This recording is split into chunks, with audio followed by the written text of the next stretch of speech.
Bueno, y ahora sí llegamos a la piedra angular de este curso, que son las funciones complejas de variable compleja. Es decir, va a valer todo lo que en general acabamos de ver para funciones, nada más que ahora nuestro dominio X va a ser un subconjunto del plano complejo, por eso decimos de variable compleja. Y nuestro codominio va a ser el plano complejo, por lo tanto decimos función compleja. O sea que una función compleja de variable compleja va a ser una función cuyo dominio de definición, digamos D, es un subconjunto de los complejos y cuyo codominio va a ser el conjunto de los números complejos.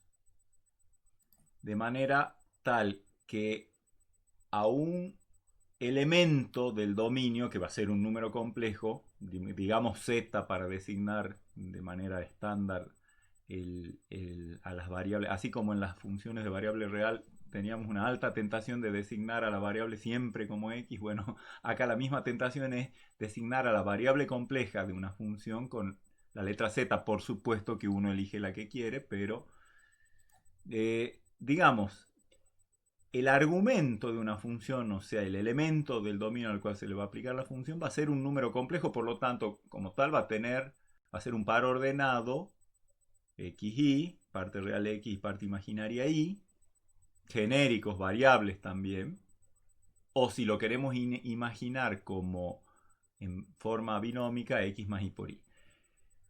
A ese z, la función f le va a hacer corresponder algún número complejo del codominio que también típicamente le vamos a llamar w, que va a ser la imagen por f de z. Y este número complejo va a tener una parte real y una parte imaginaria que también de manera estándar, pero no obligatoriamente, le vamos a llamar u a la parte real y b a la parte imaginaria. O si queremos lo podemos poner en forma de binómica, u más i por b. O sea, así como en la variable real a cada elemento x del dominio se le hacía corresponde un elemento y igual a f de x del codominio, acá a cada elemento z del dominio, que por lo tanto va a tener dos componentes, ambas variables, x e y, se le va a hacer corresponder un número complejo de parte real u y parte imaginaria b, que también van a variar. Y del dominio D decimos que es el dominio de definición de la función f, perdón, del conjunto D. Porque cuando veíamos el capítulo de topología veíamos que la palabra dominio ya tenía un sentido, un abierto conexo. Bueno, acá en el contexto de las funciones complejas de variable compleja D, cuando hablemos del dominio de una función, nos estamos refiriendo al dominio en el cual está definida una función. A veces, y muchas veces, el dominio de definición de una función va a ser un dominio en el sentido, un dominio del plano complejo en el sentido de abierto conexo, pero no va a ser obligatorio que sea así. La función f se describe por algún mecanismo que establece correspondencia entre los elementos de D y los números complejos que son sus imágenes. Esa correspondencia muchas veces va a venir dada por una fórmula o de la manera que sea. Y esa fórmula a veces no va a estar bien definida para todos los números complejos. Entonces vamos a tomar la siguiente convención que es habitual y ustedes ya la conocen. Si si uno da una función a través, por ejemplo, de una fórmula y no especifica cuál es el dominio de definición, vamos a interpretar que es el más grande subconjunto de los complejos para el cual la fórmula o la expresión que define a f está bien definida. Típicamente vamos a necesitar la variable z. Fíjense, esto es como una especie de diagrama de Venn. Nada más que en vez de usar circulitos he usado otra representación para el conjunto de los complejos, que es los ejes cartesianos. Así que nosotros, digamos, esta representación tipo diagramas de Venn, nada más que en vez de circulitos con dos planos, es un estándar para representar funciones de variable compleja. Funciones complejas, porque la imagen siempre son números complejos, de variable compleja, porque la variable z se mueve en el conjunto de los números complejos. Necesito un plano para representar el conjunto donde se mueve la variable z y otro plano para representar el conjunto donde cae la variable w. Y la función f establece, por supuesto, como siempre, una correspondencia. Al par xy o al complejo z igual a x más y por y, se le asigna el complejo w u más i por b o v en forma de par ordenado. Uno dice, qué pena que no tengamos, como con las funciones reales de variable real o funciones reales de dos variables reales, que tenemos dispositivos para en un solo dibujo, en un solo par de ejes, representar a toda una función. Fíjense que acá tendría dos dimensiones para representar la variable z y dos dimensiones para representar la imagen w. Necesitaría 4 dimensiones. Sabemos que en el plano eso es imposible, no hay una representación buena gráfica, ¿sí? Por lo tanto, acudimos al típico sistema diagramas de Venn, nada más que en vez de circulitos, planos complejos. En general, al plano donde se mueve la variable z se lo llama plano z. El de la izquierda es el plano z. Y al de la derecha, donde se mueve la variable, digamos, dependiente, z sería la variable independiente, w la variable dependiente, al plano de la derecha, donde se mueve w, le llamamos plano w. Típicamente, una función tiene entonces un plano z, que es el que corresponde a la representación gráfica del dominio, y un plano w, donde está la representación gráfica del codominio. Y cada punto del dominio D no tiene... Hay muchas veces que el dominio es todo el plano, hay veces que es un subconjunto. A cada punto del dominio le corresponde algún punto del codominio. Lo que sí hay que tener en cuenta es que en general la parte real e imaginaria del complejo transformado del W depende tanto de la parte real como de la parte imaginaria de la variable z. O sea, u depende de x y de y. Usamos esta notación u igual a u de x y para señalar que u depende de x y de y. Por ahí al principio, sobre todo, uno comete el error de creer que u depende de x y b depende de y. No, no es así. Cuando yo hago una asignación de un complejo a otro, capaz que la manera en la que la parte real e imaginaria del transformado del complejo W dependen, hacen que tanto el U como el B dependan ambos de X y de Y, y eso va a ser el caso general. O sea, para nosotros, en el caso más general, la parte real y la parte imaginaria del complejo transformado, o sea, de la imagen de Z, van a depender de la parte real y la parte imaginaria del complejo Z. Ambas, U y B, dependen de X y de Y. Sería restrictivo pensar que U depende solo de X y B depende solo de Y. No es el caso general, aunque por supuesto que va a haber veces que se nos van a presentar funciones así, pero en general, hablando en general, tenemos esta dependencia, ¿sí? Y uno se pregunta, bueno, ¿y cómo hacemos para reconocer quién es U y quién es B? Nada mejor que ejemplos. Veamos este ejemplo. Supongamos que la fórmula que define a f de z es 1 sobre el conjugado de z. O sea, a z, esta función f que estamos trabajando en este ejemplo, le asigna el complejo que sale de ser 1 sobre el conjugado de z. O sea, ¿cómo hacemos la imagen de un z? Primero a z lo conjugamos, lo invertimos y ese es el f de z. ¿Cómo obtenemos, primero, cuál es el dominio? Hemos dicho que si no lo decíamos, había que buscar el más grande subconjunto para el cual esta fórmula está bien definida. Y estamos viendo que el único caso en el que yo no podría calcular esto para un z dado es cuando el z es igual a 0. Porque el conjugado de 0 es 0 y 1 sobre 0 ya sabemos que no existe.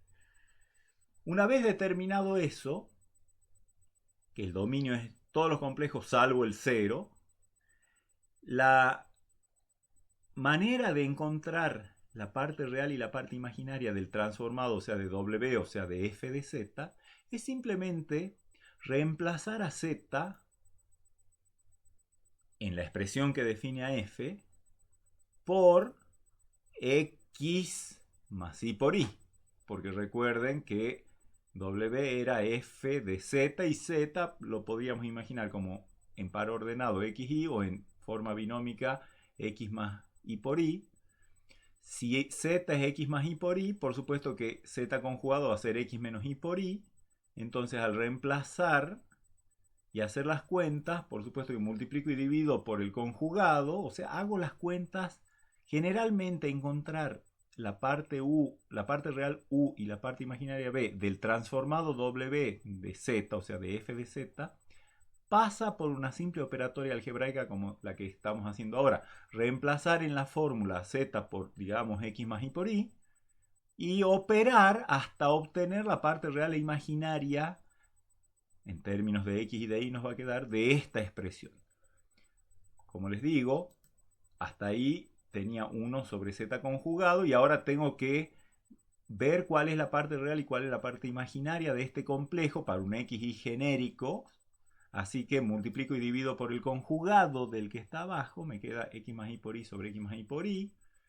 Y cuando hago eso me queda x más y por y arriba y abajo x cuadrado más y cuadrado, propiedad producto de un complejo por su conjugado, es el módulo del complejo al cuadrado. Y si a ese lo distribuyo entre x e y, me queda exactamente esta expresión, ¿sí? Es pura operatoria algebraica. Entonces, recuerden que x e y son dos numeritos reales que representan la parte real e imaginaria de z. Por lo tanto, esto es un número real, por supuesto que es un número real, y esto también. Así que en esta expresión, esto ya me está indicando quién es u, x sobre x cuadrado más y cuadrado. Y esto me está indicando quién es b, y sobre x cuadrado más y cuadrado. En ambos casos, tanto u como b, tienen que ser números reales. Por supuesto que van a ser variables porque están dependiendo de las variables x e y. ¿Está bien? O sea que u y b, fíjense, si yo miro esto, yo digo, esto está bien definido casi siempre. Para lo único que falla es para el 0, 0, porque me quedaría un cociente con denominador 0. Y justo ese parcito xy para el cual no está definido corresponde al que hemos excluido del dominio de la función compleja. O sea, topológicamente c menos el 0 es lo mismo que r2 menos el 0, 0. Así que u y b son dos funciones que van desde este mismo conjunto, pero visto como subconjunto de r2, hacia los reales, ¿sí? Y sus expresiones son las que están acá. Por lo tanto, esto que hemos visto acá siempre va a pasar en las funciones complejas. Yo puedo obtener la función u de parte real y la función b de parte imaginaria, y esas dos funciones caracterizan perfectamente a la función f que estoy estudiando. En ese sentido, una función compleja de variable compleja se asocia unívocamente con dos funciones reales de dos variables reales cada una. ¿Sí? El u y el b, por supuesto que son las dos funciones reales de variable real que corresponden a esta función de variable compleja. Resulta que muchas de las cosas que vamos a decir sobre la función compleja de variable compleja tienen que ver con las dos funciones reales de dos variables reales que la definen, o sea, con la u y con la b, vamos a decir así. Así que viene bien saber calcular u y b. Así que vamos a hacer varios ejemplos. Antes que nada, le demos un nombre. U de x y de y. Fíjense, x e y son las variables que corresponden a la variable compleja z. Z depende de dos cosas, de una parte real y de una parte imaginaria. Así que x e y son la parte real e imaginaria de la variable z. Entonces, u, la parte real de w, o sea, de f de z, es lo que vamos a llamar función de parte real de f. Y siempre va a ser una función que va del mismo dominio para el cual está definida la f de z, pero visto como subconjunto de R2, que topológicamente es equivalente, y la b se va a llamar función de parte imaginaria de f. O sea, toda f de z, toda función compleja de variable compleja, a toda función le corresponden dos funciones reales de dos variables reales que se llaman respectivamente la función de parte real y la función de parte imaginaria de la función compleja. Y va a ser bastante habitual que le demos u y b a los nombres a esas dos funciones. Como es tan importante, vamos a ver otros ejemplos. Supongamos que mi f de z sea, a cada z se le asocia su parte real más el cuadrado de su módulo. ¿Cómo calcular u y cómo calcular b? Bueno, recuerden que tenemos que reemplazar a z por, digamos, xy o x más y por y, en forma de par ordenado o en forma binómica. Y de ahí hacer las cuentas. Pero si z fuese x más y por y, primero veamos, esta expresión define algo bueno para cualquier número complejo, así que el dominio es todos los complejos en este caso. ¿Y quién es f de z, o sea, f de x más y por y? Bueno, dice esta fórmula. Fíjate quién es la parte real del complejo que estás transformando, es x. Y ahora fíjate quién es el cuadrado del módulo. El módulo es raíz cuadrada de x cuadrado más y cuadrado. Su cuadrado es x cuadrado más y cuadrado. Entonces, ¿qué tenemos acá? ¿Quiénes son u y b? Son las dos funciones de dos variables reales, dos funciones reales de dos variables reales. En esta expresión yo me voy a fijar cuál es la parte real y cuál es la parte imaginaria de esta expresión si x e y son dos números reales. Veo que si x e y son reales, esta expresión es toda ella un número real. Y la parte imaginaria entonces es 0. Así que u de x y es x cuadrado más y cuadrado más x, para los que les guste ordenar por orden de los monomios. Y la b de x y, o sea, la función de parte imaginaria, es 0. Veamos otro ejemplo, f de z que sea z más 1 sobre z menos 2i.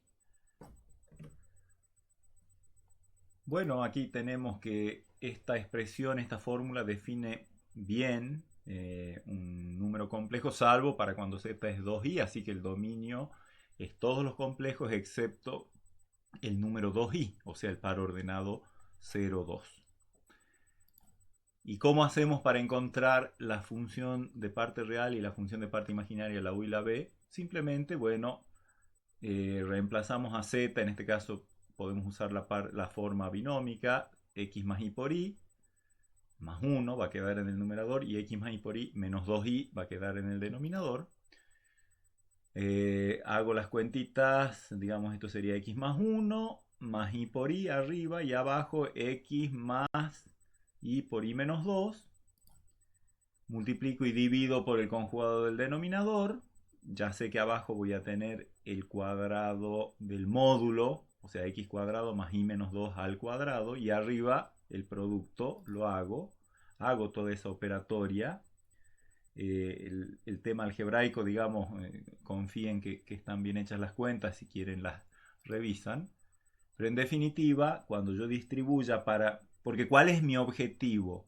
A f de z, manipularlo en términos de x y de y, de x y de y, de modo tal que pueda ver perfectamente cuál es la parte real y cuál es la parte imaginaria. O sea, cuál es el número real que no está multiplicado por y latina, por la unidad imaginaria, esa será la parte real. Y la parte imaginaria será lo que está afectado por la unidad imaginaria, que en este caso quedan estas expresiones que estamos viendo acá. O sea que, y fíjense, ¿no? Esto, ¿para quién definen algo bueno? Esta u define algo bueno para el único caso que voy a tener problemas es cuando x sea 0 e y valga 2, que justo corresponde al número complejo 2i. Lo mismo para b. Así que el u y el b que corresponden a esta f de z son dos funciones que van de todo R2, que es como decir de todos los complejos, menos el par ordenado 0, 2, que es como quitar el complejo 2i, a los reales, porque si x e y son ambos reales, esto es un número real y esto es un número real, y sus expresiones son las que están acá. Esta es u y esto que está acá es b. De más está decirles que b de x y no es igual a y latina, a unidad imaginaria por, sino son funciones reales de dos variables reales, así que más vale que no aparezca la unidad imaginaria ni definiendo a u ni a b. Fíjense este caso. Supongan ustedes que vamos a estudiar la función de la variable z que corresponda al logaritmo principal de z. ¿Cómo era la definición del logaritmo principal? Bueno, primero, ¿para quién está definido el logaritmo principal? Para cualquier complejo que no sea el 0. ¿Y cómo hacer para obtener entonces su u y su b? Planteamos f de, en vez de z, x más y por y. O sea, el logaritmo de x más y por y. Pero recuerden, el logaritmo principal de un número complejo es el logaritmo real del módulo del número complejo. Esa sería la parte real, más y por su parte imaginaria es el argumento principal del número complejo. O sea, para llevarlo a términos de x y de y, el módulo de z es raíz cuadrada de x cuadrado más y cuadrado, logaritmo de eso, esa sería la parte real, más y por el argumento de z es el arco tangente de y sobre x, con todo lo que eso significa. Así que, ¿para cuándo no está bien definido esto? Bueno, esto no está definido para el número 0, 0 únicamente. Porque si x e y no son simultáneamente 0, aunque el x sea 0, bueno, el arco tangente puede ser un pi sobre 2 o un menos pi sobre 2 y está perfectamente bien definido. ¿Sí? Entonces, u y b son dos funciones de todo R2 menos el par 0, 0. Acá está u y acá está b. U es el logaritmo de raíz cuadrada de x cuadrado más y cuadrado y b es el arco tangente de y sobre x. Pero muchas veces nos puede interesar, así como hemos elegido obtener la parte real e imaginaria de w, o sea, del transformado de z en términos de la parte real e imaginaria de z, también podríamos haber elegido obtener u y b en términos de las coordenadas polares. Acá prácticamente que esto está cantando que si uno quisiera podría considerar las coordenadas polares de z.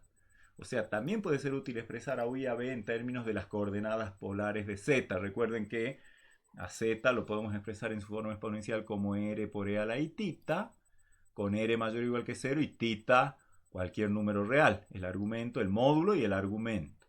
En este caso del logaritmo principal nos va a interesar el tita que corresponde al argumento principal, por lo tanto nos vamos a restringir simplemente, vamos a hacer de cuenta que al complejo z que le estamos calculando la función ya lo tenemos expresado en términos de su argumento principal. Y si el complejo no puede ser 0, en este caso tendremos que excluir al 0 como posible valor de r.